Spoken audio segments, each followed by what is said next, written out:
Iran is not involved in Pakistan lead meetings, کہ پاکستان جن meetings کا یا جن اجلاسوں میں شرکت کر رہا ہے، جو چیزیں کر رہا ہے، ایران اس کے اندر انوالو نہیں ہے۔ یہ ایرانی وزارت خارجہ کے ترجمان نے یہ بیان دے کر معاملہ کافی کلیئر کر دیا۔ وائٹ ہاؤس میں ایک سوال کیا گیا ٹرمپ ایڈمنسٹریشن سے، تو جو ترجمان ہے انہوں نے اس کا جواب بھی دیا۔ یہ پوچھا گیا کہ اتنا پیسہ امریکہ لگا رہا ہے اس لڑائی کے اندر، یہ پیسہ کون ریکور کرے گا، کہاں سے ریکور ہوگا، آپ کس سے مانگیں گے؟ اربوں سے مانگیں گے؟ تو انہوں نے کہا جی بالکل، یہ پیسہ اربوں سے ڈونلڈ ٹرمپ مانگیں گے، یہ اخراجات جو جنگ کے اوپر ہو رہے ہیں۔ دیکھیں، لڑائی جو ہے وہ اسرائیل کی ہے، یہ تو امریکہ کے اندر بھی لوگ کہتے ہیں کہ اسرائیل کی جنگ میں امریکہ اترا ہوا ہے۔ لڑائی اسرائیل کی ہے، لڑ اس وقت امریکہ رہا ہے، نقصان ہو رہا ہے عرب ممالک کا، اور جنگ کا خرچہ بھی عرب ہی اٹھائیں۔ کمال نہیں ہو گیا؟ ویسے یہ زبردست آئیڈیا نہیں ہے کہ اربوں کا ہی نقصان ہو، اربوں کی چیزیں تباہ ہوں، اربوں کا ہی کاروبار بند ہو، اربوں کے لیے اپنا حرمت بھی بند ہو، اربوں کے وہاں پہ جو ہے وہ مالی نقصان ہو بہت بڑے پیمانے پر، اور ان کے تحفظ کے لیے جو ان سے اربوں ڈالر لیے گئے ہیں وہ بھی ضائع ہو جائیں، اور اینڈ میں جنگ کا خرچہ بھی عرب چکائیں، تو یہ تو بڑی نامناسب بات ہے۔ اور لڑائی کا جو بینیفیشری ہے وہ اسرائیل ہے، یعنی فائدہ تو اسی کو ہوگا نا اگر ایران سرنگو ہو جاتا ہے اور کنٹرول میں آ جاتا ہے، جیسا کہ اب کچھ یہ دعوے کیے جا رہے ہیں۔ میں نے آپ کو بتایا تھا کہ اقوام متحدہ کے ایک سفیر محمد صفا نے یہ کہتے ہوئے ریزائن کیا کہ اس کے پاس یہ انفارمیشن ہے، اور کچھ دیگر لوگ بھی یہ دعویٰ کر رہے ہیں کہ ان کے پاس بھی یہ معلومات ہیں کہ دنیا بڑی خوفناک لڑائی کی طرف جانے والی ہے اگر آنے والے دنوں میں جلد یہ جنگ بندی نہ ہوئی تو اگر ایٹمی حملے والی بات سوچی گئی ہے یا کسی جگہ پہ ڈسکس کی گئی ہے جس کے اوپر اقوام متحدہ کے کان کھڑے ہوئے ہیں، ان کو یہ انفارمیشن پہنچائی گئی کہ آپ اپنی تیاری کر لیں کہ ایٹمی دھماکے کے بعد آپ نے کس قسم کا رد عمل دینا اور کون کون سی چیزیں کہاں کہاں پہ مینیج کرنی ہے، جس پہ اس سفیر نے اقوام متحدہ سے ریزائن کیا اور اپنے آپ کو الگ کیا اس سارے معاملے سے، اور انسانیت کے لیے اس نے اپیل کی پوری دنیا سے کہ اس سلسلے کو روکا جائے، اس سے بچا جائے۔ دیکھیں، اگر یہ معاملہ یہاں تک چلا گیا ہے تو پوری دنیا خطرے میں ہے۔ دیکھیں، اگر ایک دفعہ یہ شروع ہو گیا نا تو پہلے صرف امریکہ کے پاس ایٹم بم ہوتا تھا، اب دنیا کے بہت سارے ملکوں کے پاس ہے، شمالی کوریا کے پاس ہے، پاکستان کے پاس ہے، انڈیا کے پاس ہے، فرانس کے پاس ہے، برطانیہ کے پاس ہے، روس کے پاس ہے، چین کے پاس ہے، اسرائیل کے پاس ہے، امریکہ کے پاس ہے، اور ممالک کے پاس ہے۔ تو اب ایٹم بم صرف اکیلا جو ہے وہ امریکہ کے پاس نہیں ہے۔ اگر اس مرتبہ ایسا کچھ کیا گیا تو لڑائی بھڑک تو جائے گی، لیکن ختم کیسے ہوگی؟ امریکہ کے اتحادی جو ہیں وہ ایک ایک کر کے دور ہٹتے جا رہے ہیں، جو مین اتحادی ہمیشہ سے امریکہ کے ساتھ رہے۔ مثال کے طور پہ پہلے امریکہ نے کہا کہ فضائی حملوں میں ہمارے ساتھ چلو، نیٹو نے، اتحادیوں نے انکار کر دیا، وہ نہیں آئے۔ پھر امریکہ نے کہا کہ آبنائے ہرمز کو کھلوانا ہے، ہمارے ساتھ چلو، ہم آپ کا انتظار کر رہے ہیں، آؤ اس کو کھلواتے ہیں، تو اتحادی پھر نہیں آئے۔ اور اب امریکہ نے جب زمینی لڑائی کا فیصلہ کیا، کوئی 50,000 سے زیادہ فوجی انہوں نے خلیجی ممالک میں پہنچا دیے۔ زیادہ تر فوجی جو ہے وہ اڈوں کی بجائے مختلف الگ الگ جگہوں پہ رکے ہوئے ہیں، کوئی ہوٹلوں میں ٹھہرے ہوئے ہیں، کوئی پرائیویٹ جگہوں پہ، کوئی دفاتر میں، تاکہ، اور ان کی نقل و حرکت کو خفیہ رکھا گیا ہے تاکہ ایران ان کے اوپر اٹیک نہ کرے۔ تو یہ جو اتنی بڑی تعداد میں فوجی پہنچائے گئے ہیں خلیجی ممالک میں، تو اب امریکہ کی خواہش ہے کوئی زمینی کارروائی یا آپریشن کیا جائے۔ اگر وہ اس میں جاتے ہیں تو پھر انہیں اپنے اتحادیوں کی یاد آئے گی۔ تو برطانیہ نے پہلے ہی کہہ دیا جناب ہم اس لڑائی کا حصہ نہیں بنیں گے۔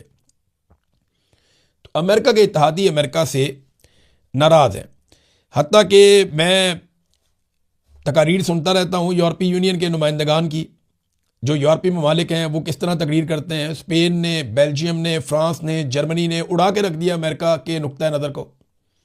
وہ مانتے ہی نہیں کہ یہ لڑائی ٹھیک ہے اور امریکہ نے ٹھیک کیا، وہ شدید مخالفت کر رہے ہیں امریکہ کی۔ بلکہ جرمنی کے اندر تو یہ مطالبہ بھی ہوا اپوزیشن کے پلیٹ فارم سے کہ جناب امریکن فوجیوں کو نکالیں یہاں سے۔ اسپین نے اپنے اڈے دینے سے صاف انکار کر دیا، کہ بالکل کوئی اڈا نہیں ہے، نہ فضائی حدود دیں گے نہ کوئی اڈا دیں گے، جاؤ یہاں سے۔ تو امریکہ کے ساتھ آج تک کبھی ایسا ہوا نہیں تھا، لیکن آج سارے ممالک امریکہ کے سامنے آ کر کھڑے ہو گئے۔ آبنائے ہرمز کو بائی پاس کرنے کے لیے نا ایک پائپ لائن ہے جو فجیرہ کی طرف جاتی ہے، اس کو فجیرہ پائپ لائن کہتے ہیں۔ اب اس پائپ لائن کے ذریعے سے متبادل رستہ لیا جا رہا تھا کہ آبنائے ہرمز کو بائی پاس کرتے ہیں، پردی طرف سے تیل نکالیں گے۔ اس پائپ لائن پہ 2 جگہ حملہ ہوا ہے، یہ پائپ لائن آگ کی زد میں آ گئی ہے۔ تو اب اگر یہ ایران نے کیا ہے تو ایران تیل لے جانے کے دوسرے رستے بھی بند کر رہا ہے۔ دیکھیں نا، سمندر سے رستہ بند کرنا ذرا مشکل ہوتا ہے، پائپ لائن کو تباہ کرنا تو مسئلہ ہی کوئی نہیں ہے۔ جب آپ کی پائپ لائن سینکڑوں کلومیٹر پہ جا رہی ہے تو آپ کہیں پہ بھی دھماکہ کر سکتے ہیں، میزائل یا ڈرون مار سکتے ہیں، تو پائپ لائن آپ اڑا دیں، اس کے بعد سپلائی بند ہو جائے گی فوری طور پہ۔ ایسا ہی ہوتا ہے۔ تو اگر یہ ایران نے کیا ہے تو پتہ چل جائے گا، اور اگر کسی اور نے کیا ہے، کیونکہ کویت کے اندر میں نے آپ کو بتایا تھا پچھلے ویلاگ میں، واٹر سیلینیشن پلانٹ کے اوپر حملہ ہوا۔ کویت اپنا پینے کا جو پانی ہے اس کا لگ بھگ 90% وہ حاصل کرتا ہے سمندر کے پانی کو صاف کر کے سیلینیشن پوائنٹ کے ذریعے سے۔ تو اس کے اوپر ایک حملہ ہوا تھا، اور اب دعویٰ کیا جا رہا ہے کہ وہ حملہ ایران نے نہیں کیا بلکہ اسرائیل نے کیا ہے، اور یہ دعویٰ بھی ایران کی جانب سے کیا گیا کہ ہم نے ایسا کوئی حملہ نہیں کیا ہے۔ ناظرین، عراقچی ڈاکٹر عباس عراقچی جو وزیر خارجہ ہیں ایران کے، انہوں نے عرب ممالک کے لیے ایک سٹیٹمنٹ جاری کیا، خاص طور پہ سعودی عرب کے لیے۔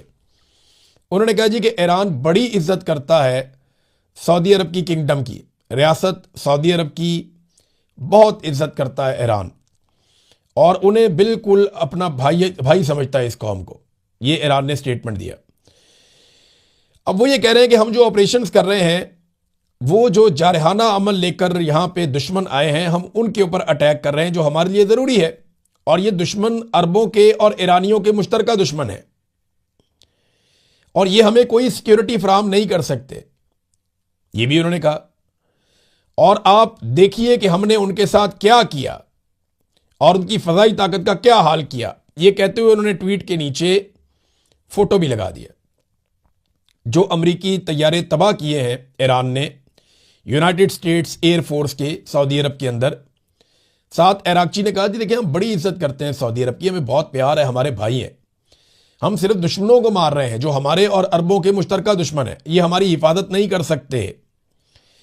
اور ساتھ ہی انہوں نے اینڈ میں یہ تصویر لگائی اور یہ کہا کہ high time to eject United States forces, کہ یہ بہترین وقت ہے کہ یہاں سے امریکی افواج کو نکال دیا جائے خطے میں سے۔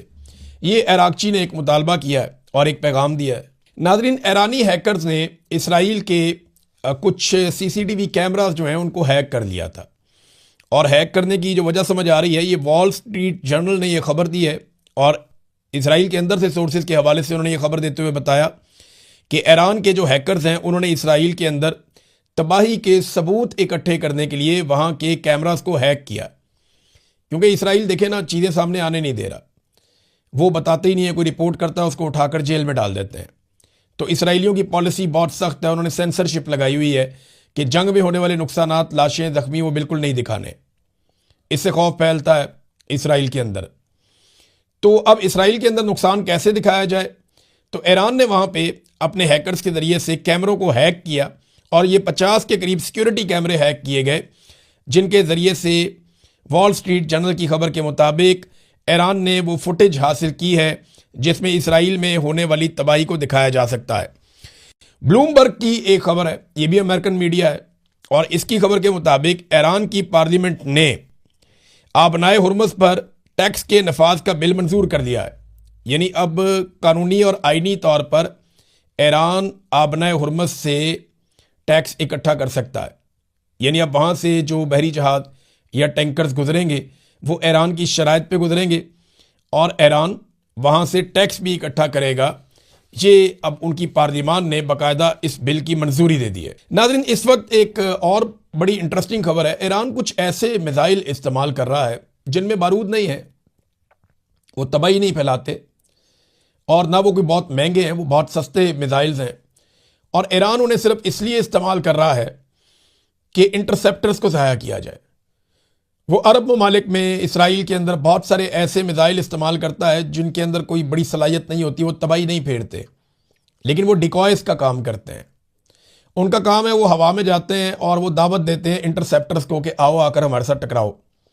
تو بڑے مہنگے انٹرسیپٹرز جن کی قیمت جو ہے وہ $2 سے $4 ملین تک ہے، وہ بڑے مہنگے انٹرسیپٹرز ہیں، $20 سے $40 لاکھ کا ایک انٹرسیپٹر ہے، وہ جاتے ہیں 3-3 4-4 اڑ کے جا کر ان میزائلوں کو نشانہ بناتے ہیں، اور ان میزائلوں کی نہ کوئی قیمت ہے نہ کوئی اوقات ہے، لیکن وہ مہنگے ترین انٹرسیپٹرز کو ضائع کر رہے ہیں۔ یہ ایران کی ایک حکمت عملی ہے لڑائی میں، جو ابھی حال ہی میں رپورٹ ہوئی ہے، اور اس کے اوپر بھی جو دفاعی ماہرین ہیں وہ سر پکڑ کے بیٹھ گئے ہیں کہ ایران نے دنیا کا لڑنے کا طریقہ ہی تبدیل کر دیا. اس نے ساری لڑائی کو ڈرونز پہ اور میزائلوں پہ شفٹ کر دیا. اب پوری دنیا کو میزائل، انٹرسیپٹرز اور ڈرونز بنانے پڑیں گے، اور لڑائی کا جو پورا کا پورا میکینزم ہے، پوری سائنس ہے، وہ تبدیل ہو جائے گی ایران کی، امریکہ کی اور اسرائیل کی اس لڑائی کے بعد. امریکہ نے جو لڑائی لڑی ہے یہ پچھلی صدی والی لڑائی ہے. چائنا کے جو ماہرین ہیں وہ بار بار یہ کہتے رہے ہیں کہ امریکہ کے ہتھیار پرانے ہیں اور لڑنے کا طریقہ بھی پرانا ہے. دنیا آگے نکل گئی ہے، وہ اس صدی کی لڑائی کو سمجھا ہی نہیں ہے. آج تک امریکہ نے صرف اٹیک کیا ہے، واپس امریکہ کے اوپر اٹیک نہیں ہوا. اب جب اٹیک واپس ہوا ہے تو امریکہ کو سمجھ آ رہی ہے کہ واقعی میں پرانی وار سٹریٹجیز اب کام نہیں کرتی. ناظرین، امریکہ کی بات ہو رہی ہے تو رشیا نے بھی امریکہ کی مت توڑ دی ہے. امریکہ بہت ساری جگہوں سے مار کھا گیا اس مرتبہ. امریکہ کا ایک روب ہوتا تھا، ایک دبدبہ ہوتا تھا، وہ اب نہیں ہے. ڈونلڈ ٹرمپ نے کیا کہا تھا کہ کیوبا ہماری جھولی میں آ کر گرے گا، ہم کیوبا کو مجبور کر دیں گے. ڈونلڈ ٹرمپ نے یہ بھی کہا تھا کہ میں ایران سے فارغ ہو جاؤں تو کیوبا کو فتح کروں گا اور یہ میری قسمت میں لکھا ہے. لیکن کیوبا کے حالات اتنے برے ہو گئے امریکن پابندیوں کے بعد کہ ان کے اسپتالوں میں جنریٹر چلانے کے لیے بھی فیول موجود نہیں تھا اور وہاں پہ بچے مر رہے تھے. تو ایسے میں رشیا نے اپنا ایک تیل بردار جہاز روانہ کیا، بہت بڑا آئل ٹینکر. اس میں 1,00,000 ٹن را تیل تھا. وہ تیل انہوں نے روانہ کیا، اس کو اسکواڈ کیا، اس کو سمندر میں پہنچایا کیوبا کے قریب، اور پھر وہ امریکی پانیوں میں سے گزرتا ہوا کیوبا تک پہنچ گیا. اور اب وہ کیوبا میں لنگرانداز ہو کر وہاں پہ تیل اتار رہا ہے. یہ امریکہ کی مت توڑ دی. رشیا ڈنکے کی چوٹ کے اوپر وہاں پہ گھس کر اور کیوبا کو تیل پہنچا رہا ہے انسانیت کے ناطے. تو آج رشیا، چائنا یا یورپ وہ امریکہ کو ویسے نہیں دیکھتے، حتیٰ کہ ایران بھی ویسے نہیں دیکھتا جیسا سب پہلے دیکھتے تھے. اور یہ اس کا کریڈٹ جاتا ہے ڈونلڈ ٹرمپ کو کہ ڈونلڈ ٹرمپ نے ایران پہ حملہ کر کے وہ غلطی کر دی، اور خاص طور پہ اس میں آیت اللہ علی خامنائی کو شہید کر کے وہ غلطی کر دی کہ ایک پوری قوم ان کے گلے پڑ گئی اور اب وہ گلے سے اترتی نہیں ہے، وہ چھوڑتے ہی نہیں ہے. ناظرین، پاکستان کے اندر سے ایک افسوسناک خبر ہے، میں چاہتا ہوں اس پہ ضرور میں بات کروں. رباب، یہ ایک نہتی معصوم لڑکی، اس کے والد کو، چچا کو، دادا کو قتل کیا تھا وڈیروں نے، بہت طاقتور لوگوں نے. پیپلز پارٹی کے پارلیمنٹیرینز بھی رہے ہیں، وہ اچھے تگڑے لوگ ہیں وہاں پہ سندھ کے. انہوں نے قتل کیا تھا ذاتی اناد کے اوپر. یہ لڑکی 8 سال تک مقدمات لڑتی رہی، ننگے پیر عدالتوں میں آتی رہی. اس لڑکی کا امتحان نہیں تھا، یہ امتحان تھا پاکستان کی عدلیہ کا. ایک دن یہ چیف جسٹس کی گاڑی کے آگے بھی آئی، ثاقب نثار. انہوں نے یقین دلایا کہ 2 مہینے میں انصاف ہوگا، نہیں ہوا. پھر یہ کہا گیا دہشت گردی کا مقدمہ ہے، 3 مہینے کے اندر ہر حال میں انصاف ہونا چاہیے، نہیں ہوا. پھر دہشت گردی کی عدالت نے کہا دہشت گردی تو ہوئی نہیں. دوسری عدالت میں چلا گیا معاملہ. یہ نظام انصاف کا ایک امتحان تھا جس میں پاکستان کا نظام انصاف فیل ہو گیا. یہ لڑکی مقدمات لڑتی رہی، ننگے پیر عدالتوں میں آتی رہی، کبھی کہیں احتجاج کرتی تھی، کبھی کہیں بات کرتی تھی. اس نے تمام دروازے کٹکھٹائے لیکن عدالت نے ملزمان کو باعزت بری کر دیا. یہ اتنا نہیں ہے بلکہ وہ ملزمان دندناتے ہوئے اپنے علاقے میں داخل ہوئے اور بے شمار انہوں نے ہوائی فائرنگ کی. ان کے لوگوں نے انہوں نے سیلیبریٹ کیا اور فائرنگ کے ساتھ سیلیبریٹ کیا.